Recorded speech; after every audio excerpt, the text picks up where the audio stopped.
But that's why I want to encourage you to consider studying in the U.S. because at least in California, we are pretty warm, and we would love to have you come experience our climate.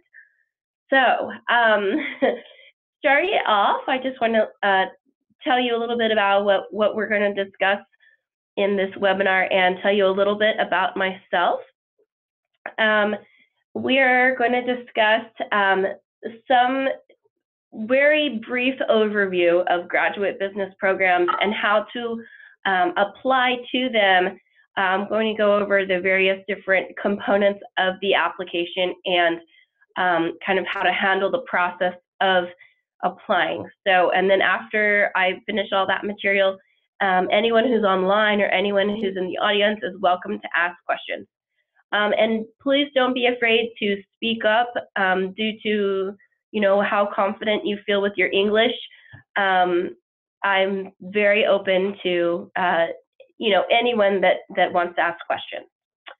All right.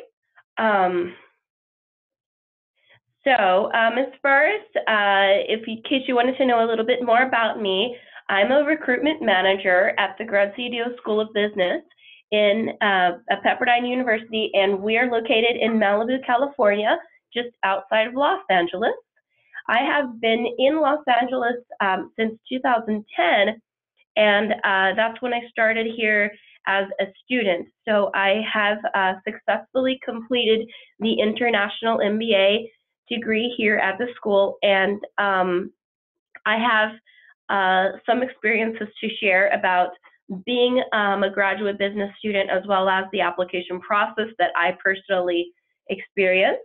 I did my undergraduate degree in Texas, and I have been enjoying, since probably maybe the past 18 years or so, I've been traveling the world, and I absolutely love meeting people from different places, eating different kinds of cuisine and learning languages, and just connecting people from various different countries. So I love international students, and I'm very happy to be working with you guys today. So let's get into some broad categories of graduate business programs. I know that not all of you are considering the MBA. Some of you are considering other specialized masters, and there's various different formats. So just to kind of frame this around what's going on here in Los Angeles, we have a full-time MBA program, as well as many other schools in this area, and that is considered daytime classes. If you do a part-time program, you would be taking classes in the night, in the evenings, and on weekends, because you'd be working around a full-time work schedule. Executive programs for MBA are also available, and those are for working professionals as well. So the classes are on a flexible schedule. There are combination degrees out there. Probably the most popular one would be the JD MBA that you could get in conjunction with a law school. We have a few joint degrees here at Pepperdine as well. Distance learning is getting your graduate business degree by way of online classrooms and different virtual platforms. So that you could really enroll in any school, like anywhere in the world, and complete a distance learning program with that school. So that's becoming more and more accessible. And lastly, specialized masters. So we do have several specialized master's degrees here at Pepperdine, and many other schools have a variety of those programs as well.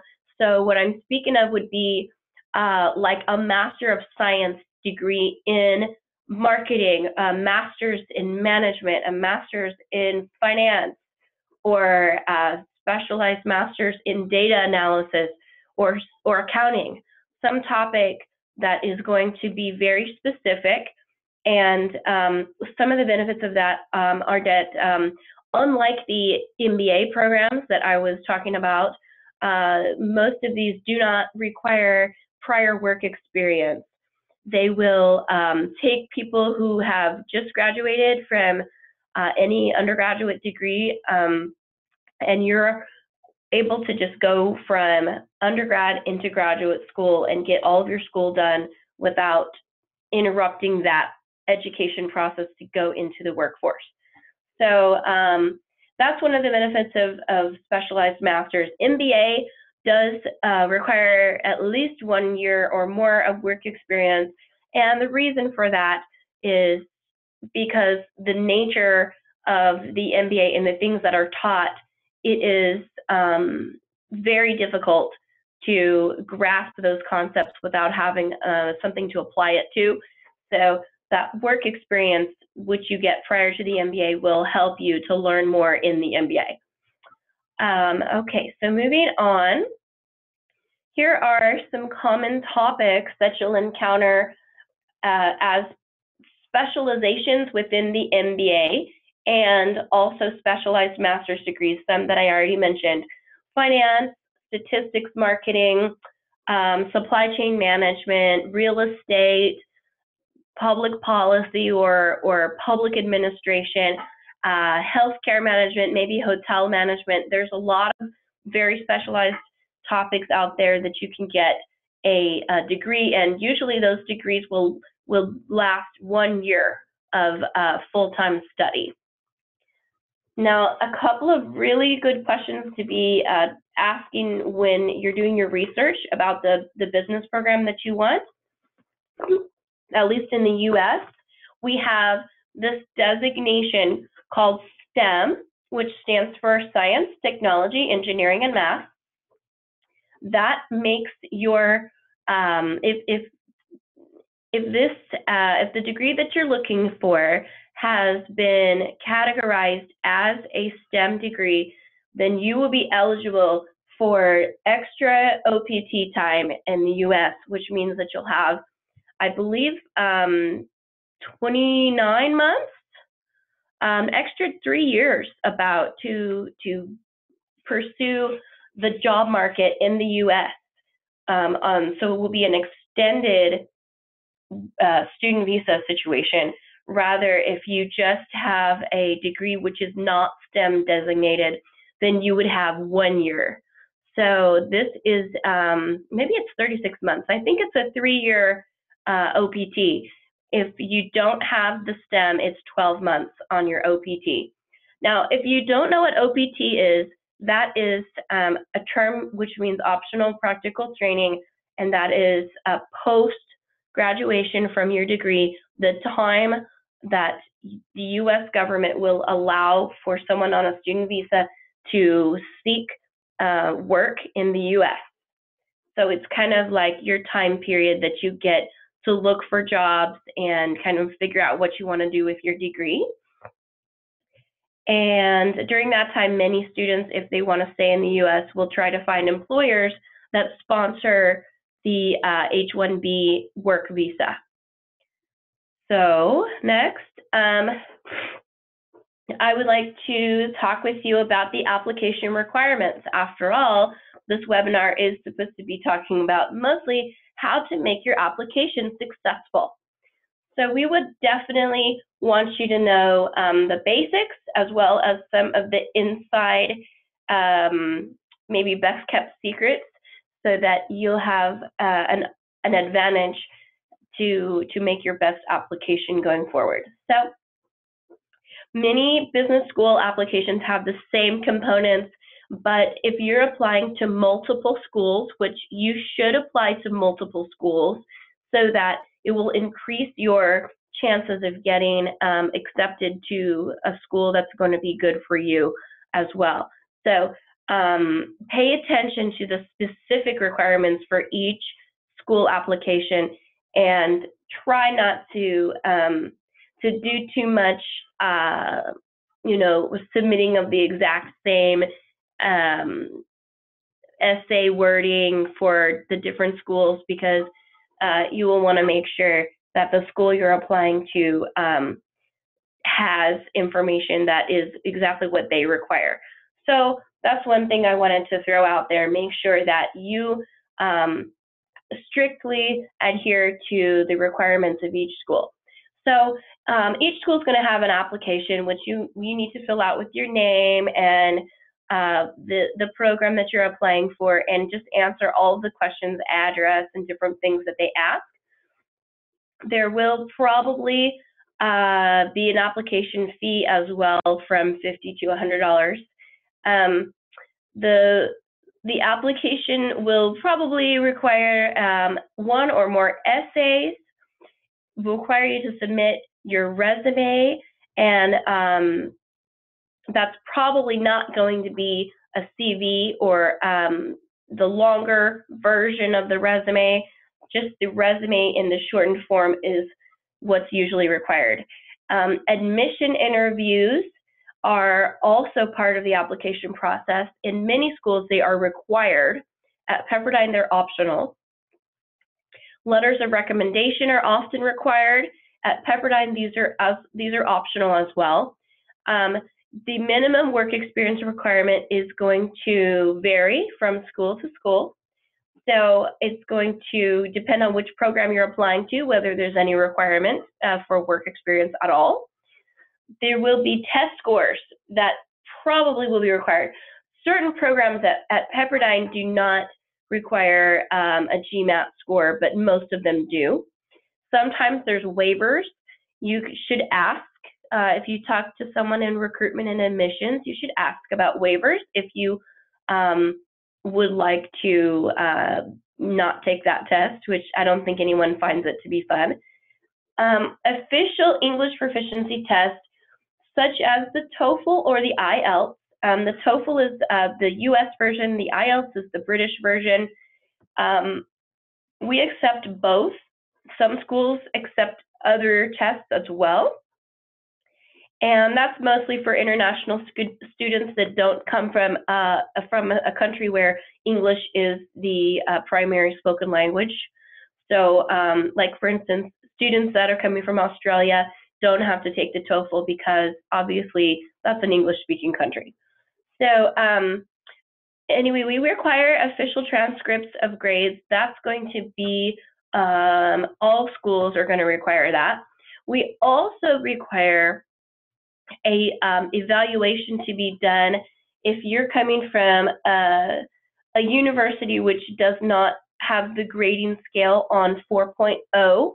We require it to be in 4.0, so you would need to do a transcript evaluation through a third party, such as World Education Services or another company, so that you get so that you're able to have your transcript considered on the scale that we need. Okay, so the applications, although in prior years we used to accept paper applications mailed via snail mail, we now are having everything done online, and you can submit easily on our website, and anything that is additional can be emailed in. So I think most schools are doing everything electronically now. The one thing that is exception to that might be the official transcript. If you have a school which requires, well, we are going to require the official transcript from every school. However, some of them will be mailed in the actual paper mail with an actual original seal to make it official. And those are done, we have an address where you can send those, and many schools will accept it that way. There will be, as I mentioned before, an application fee, and probably you could pay that online for most schools. Letters of recommendation and the interview, as I mentioned before, may not be required, but it depends on the school. And for Pepperdine, since we don't require those letters, we do let those, if you happen to have letters which you provided for other schools, you're welcome to submit those to us as well. They can only help your application. So That's something you might want to do in addition, even if it's not required for us, do it anyway. There's no process. It's just a document. If you happen to have a letter, you can upload that document or you can email it to us. The admission interview process is going to be different for every school. They may require a video interview, or they may require an in-person interview or a phone interview, or they may have some staff person that happens to be either an alum or other representative of the school come and meet you in your home country. We do send people to China, for instance, to do interviews for us. So I don't know that we necessarily do that for many other countries, but at times you may be able to interview in person off campus. So there's different process for every university. And you would want to be prepared for that interview, even if it's a video interview, dress up so that the interviewer can see how you present yourself as a professional person, even if you're not face to face. Writing successful essays is very important for us. Those essays will let us know, depending on what the questions are, those essays will let us know if you have any idea why you are applying to this program, why you want to get a master's of accounting, why you want to get an MBA, what plans you have for your career that will be made successful by the program that you've chosen to apply to. Those essays need to be something that you write it yourself. Let someone help you proofread it. Like we have here in the picture, we have two gentlemen. It looks like one of them is helping the other one. That's a very good idea. Have all of your thoughts written out. Let someone else, or maybe two or more other people, read it so that they can let you know if your ideas are coming across clearly. And maybe they'll help you in case English is not your first language. They will help you proofread in case there's any mistakes. Make sure that you answer the question. Many people apply with an essay which they call a personal statement, and it is just something that they have written for maybe another school, and they've turned it in to Pepperdine, and it's not what we asked for.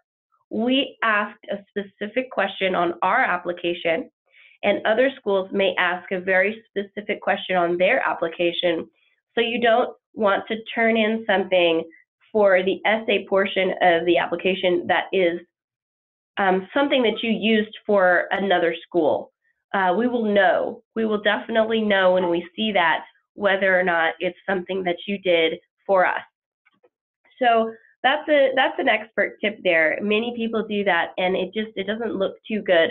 It may not be poorly written, but it doesn't look like you made an effort towards applying to that specific school. So the optional essay is something that we do here at Pepperdine, and I wanted to mention it.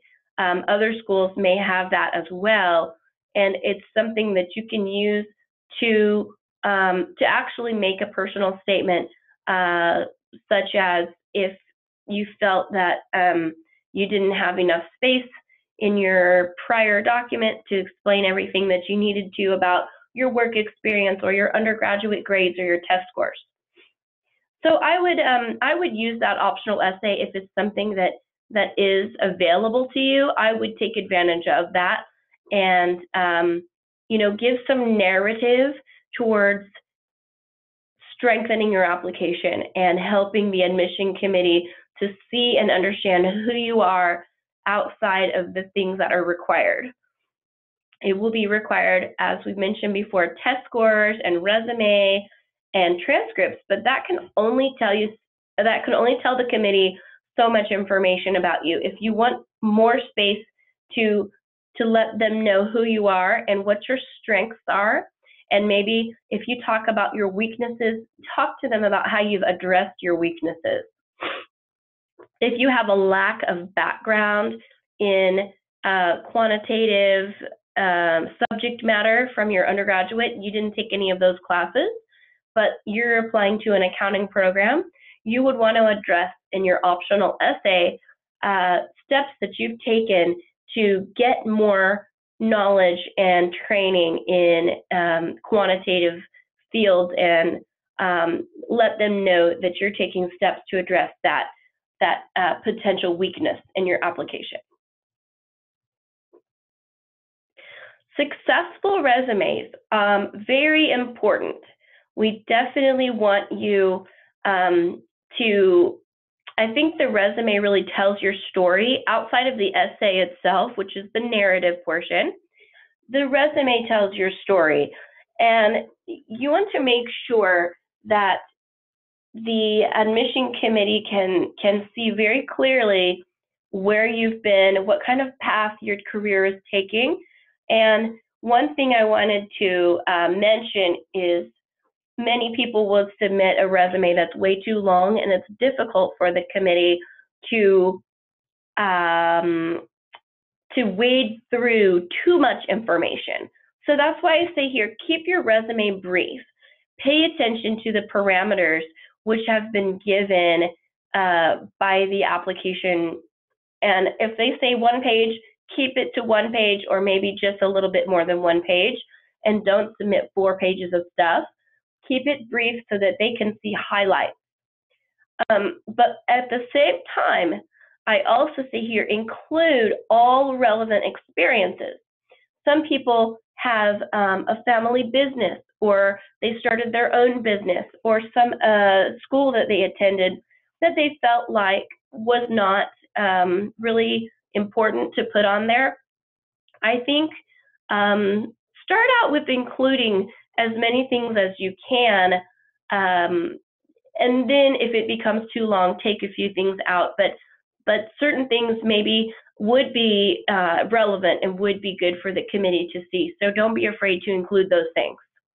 Make sure that you get another person to help you proofread from that top bullet there, check for errors.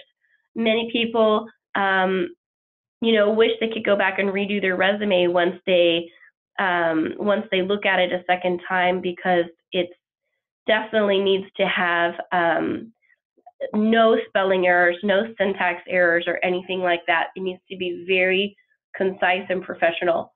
The results and accomplishments are just as important as listing the responsibilities when you're explaining your work experience.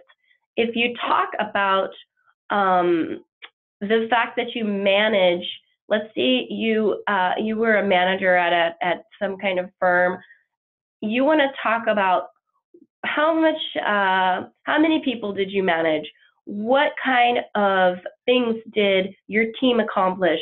What kind of improvements did you make or value add to the company that you were at, so that it shows that you made an impact on your company during the time that you were there, and not just, oh, I have these responsibilities and I fulfilled my responsibilities of managing this team of people, or I took care of all these things. Tell more details about whether or not you increased the revenue or you expanded the organization in some kind of way, whether or not more people were hired or it became more successful because of your work. So that kind of thing is very important to put on your resume. Look at the resumes of other successful people and see the kind of way that they've expressed their accomplishments, and take some cues from successful resumes that maybe someone that would let you look at their resume and talk to you about how to best express your accomplishments on your resume.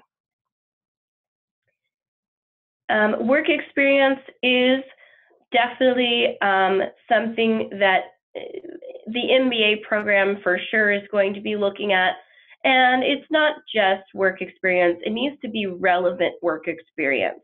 Whatever it is that you have, don't be afraid to put everything.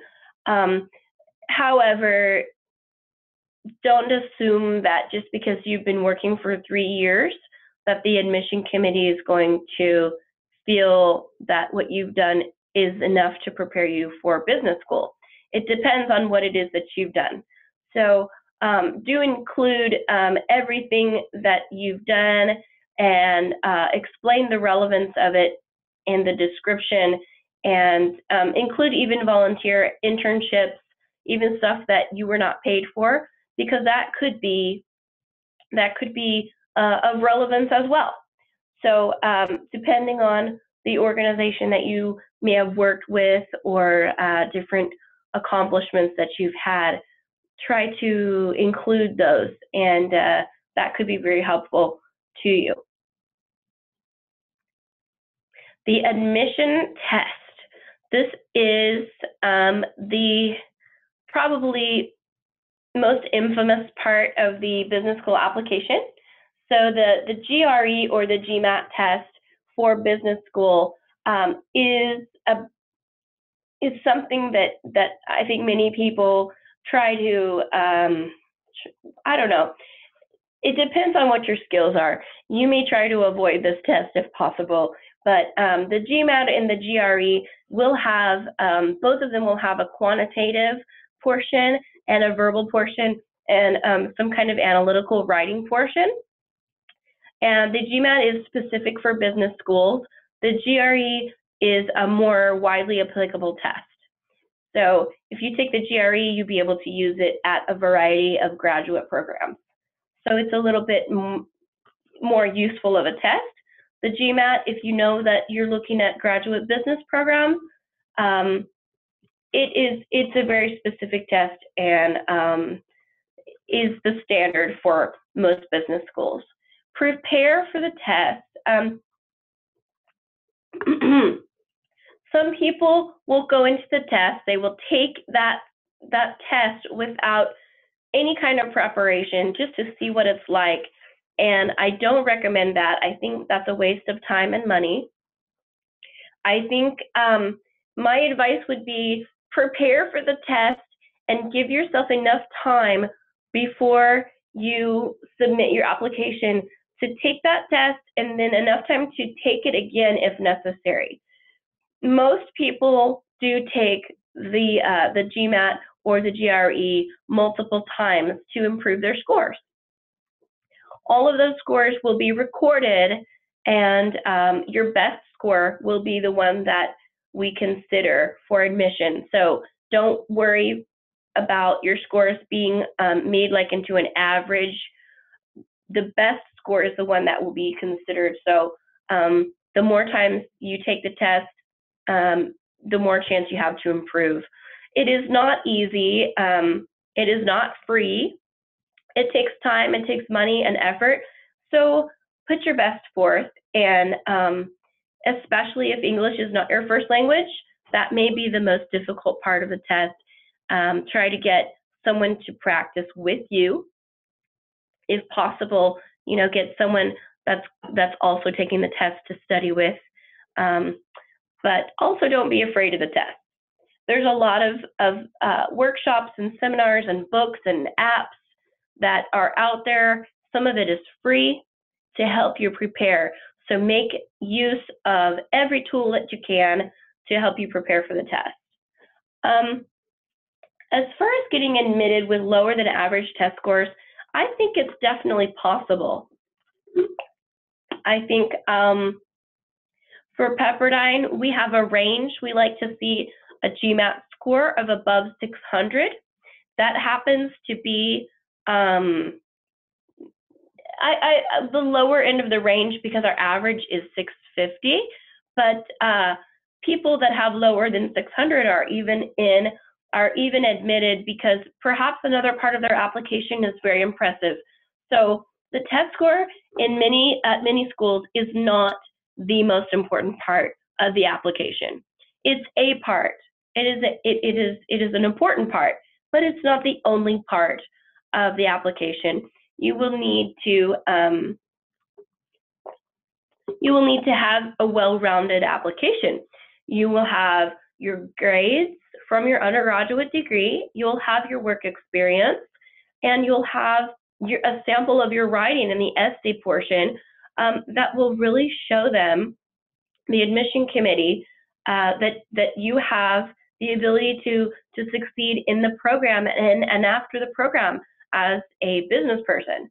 So don't be afraid of that test score being the only thing that you're going to be judged on. It is, it's important, but it's not the only part of the application. English proficiency exam, which I mentioned before, is going to be required for people that come from countries that do not have English as the first language, or if you went into an undergraduate college that did not teach all the courses in English. If you did, for instance, let's say you studied, you're Ukrainian and you studied in the UK, we will accept that as proof that you speak English and not cause you to have to take the TOEFL or the IELTS test. So that's a good thing. It's just one less test that you have to take. If you studied if you're Ukrainian, you studied in the Ukraine, and you have no formal education in English, then we would require you to take the TOEFL or the IELTS test.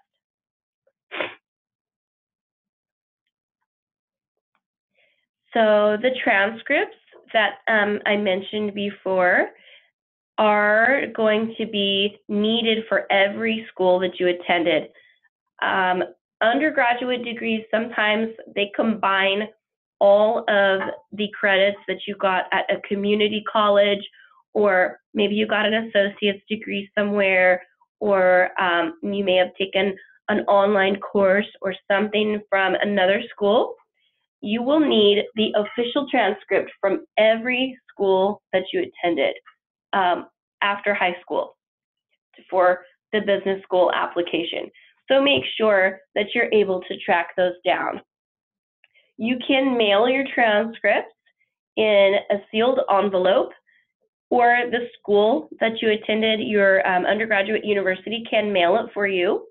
That will make it official. We could, and we do receive unofficial transcripts at times. They can be used to make application decisions. However, before you start your classes, the official transcript is required. So your GPA will need to be calculated on a 4-point scale, as I mentioned here. And if it's 3.0 or above, that's good for us. We have an average GPA of 3.3. So even if 3.0 is below average, that's still a decent GPA. Anything below 3.0 could cause you to not be admitted. So I just wanted to let you know that keeping a high GPA in your undergraduate is important for graduate business school applications. Here, one of the questions that I was wanting to discuss, does it matter whether or not I have taken business courses?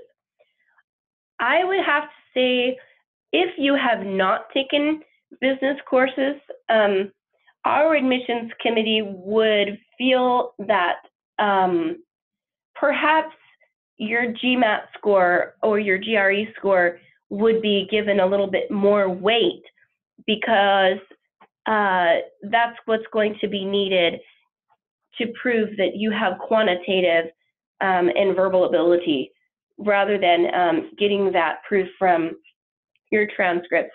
It's definitely possible to be admitted if you've had no business courses. That's not required for admission, but it is encouraged. So it's okay if you don't have them, but they will definitely be looking to other parts of your application to look for strength. So talking about deadlines, definitely don't wait till the last minute. The best way to submit a successful application is first of all, I think planning ahead is your best bet. Look at your application like a year in advance. So if you have the ability to start early on preparing your documents, on doing your research, make a game plan or a strategy so that you'll know which schools to apply to, what those schools' deadlines are, and start talking to those schools about how to submit everything on time so that there's not any reason for you to feel rushed or concerned about them receiving everything, because sometimes technology fails us and sometimes documents get lost. Hopefully it doesn't happen very often, but sometimes it happens. So we want to make sure that everybody is able to put forth their best application. There is definitely some wisdom when people say apply early. I say apply when your application is at its best. When your application has the best test score, when your application has a proofread, professional, succinctly written resume and essay, when you've had time to put forth your best effort towards that application, then apply. If you apply early and you did not put forth your best application, that's not going to be in your favor. There are some questions that people have about getting, how long is it going to take for the application to be processed, to be reviewed? When will I know whether I'm admitted? There's a lot of time-sensitive things going on, especially for international students. They need to start, if they're admitted, they need to start all the documentation for their student visa and whatnot. So it is definitely important for the school to stick by a deadline and to stick by a schedule. They may let you know anywhere from 2 weeks to 6 weeks. It just depends on how many applications were submitted during a certain time period. There may be 200 other people that applied to the same program or more that you applied to. So the application committee does need some time to properly look at all those applications. They may be able to tell you that there's one certain day that they're going to issue decisions on, and that'll be helpful if they do. Otherwise, feel free to keep in touch with your school representatives and just check in with them in case they have any further information on your application. So I think at this point, I'm open for questions. If there's anything that was not covered in the presentation, let me know, and I'll be happy to address. I can probably take questions by chat, or if there's anyone in the audience that has a question, you guys speak up.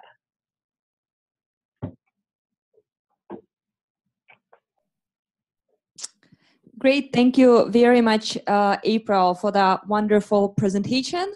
I do have a mic in the audience, so if anybody wants to ask the question, I'd ask you to speak in the mic so that April can hear you.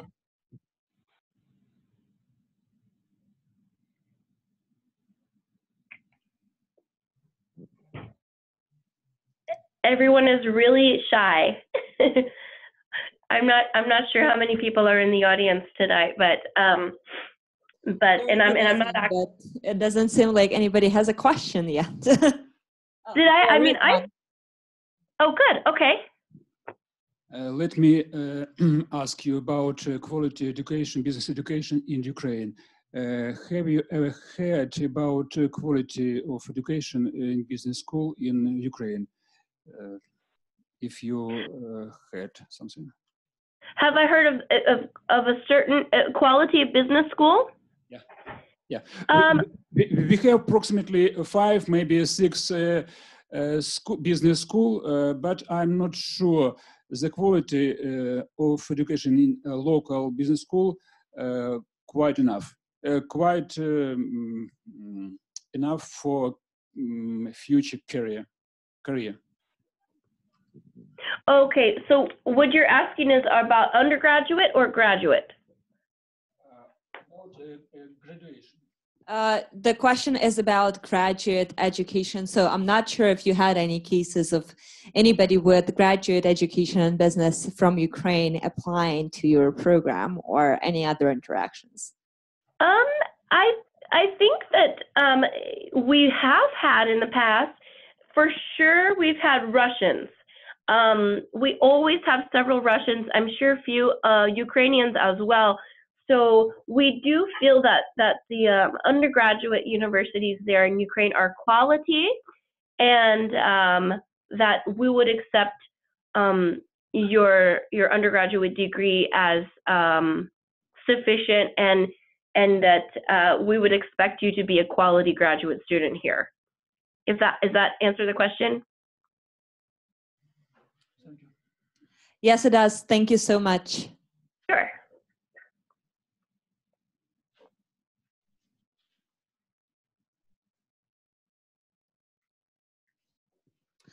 So there doesn't seem to be any further questions in the audience.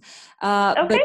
But as through the presentation, April, I was wondering if maybe you could speak a little bit towards the career paths of alumni of the various programs of yours, maybe to give potential applicants a little bit of a better sense, of where people take off after Pepperdine. Oh, sure. Yes. So as far as career goes, we have a career management center for our students.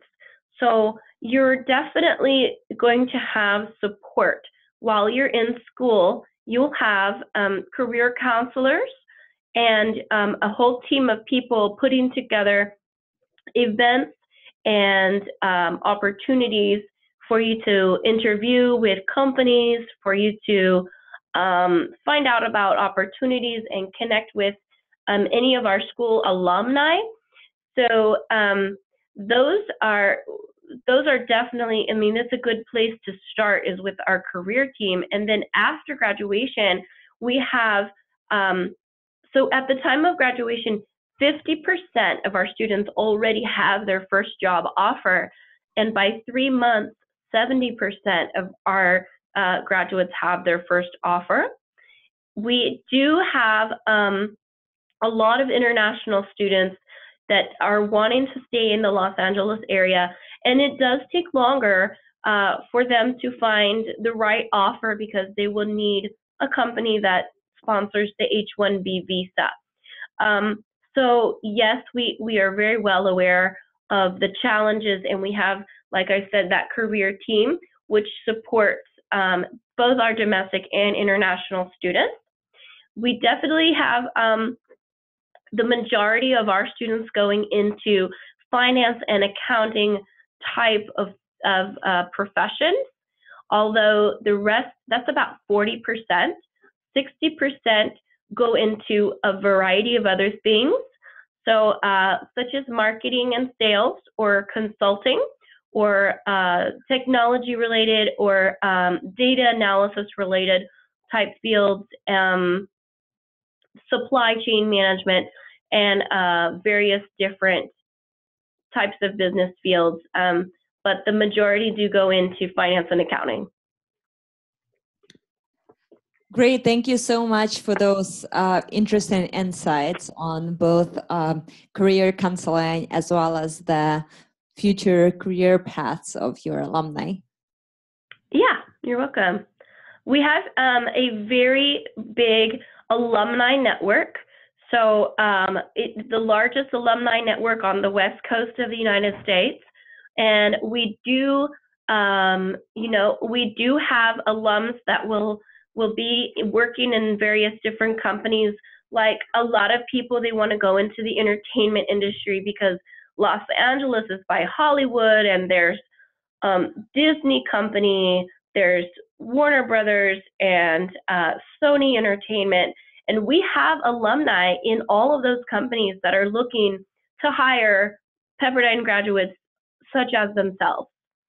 So we rely heavily on our own connections in the Los Angeles area, but we also have alumni that are around the world in different places, wherever they came from. If they went back and then they started a business in their home country, we have our alumni network extending pretty much everywhere. So that's helpful. Fantastic. Well, it doesn't seem to me like there are any more questions in the audience, and I don't think any came through the chat. So I guess I just want to real thank you for the time you took to lead this webinar and to speak with us. It's been a real pleasure. You're very welcome. If you guys need, I don't know if you have my contact information, or it's here on the last slide. Samantha, who you were speaking to earlier, answers emails from this address here, GSBMADM, and she also answers this phone number. So we'd be happy to hear from anybody that's interested in applying. We have a deadline coming up on April 1st for all applications, all programs. Great, thank you very much. We see all the contact details, and we will be sure to share them with anybody interested in reaching out and applying to Pepperdine. All right, thank you so much. Thank you. Bye, everyone.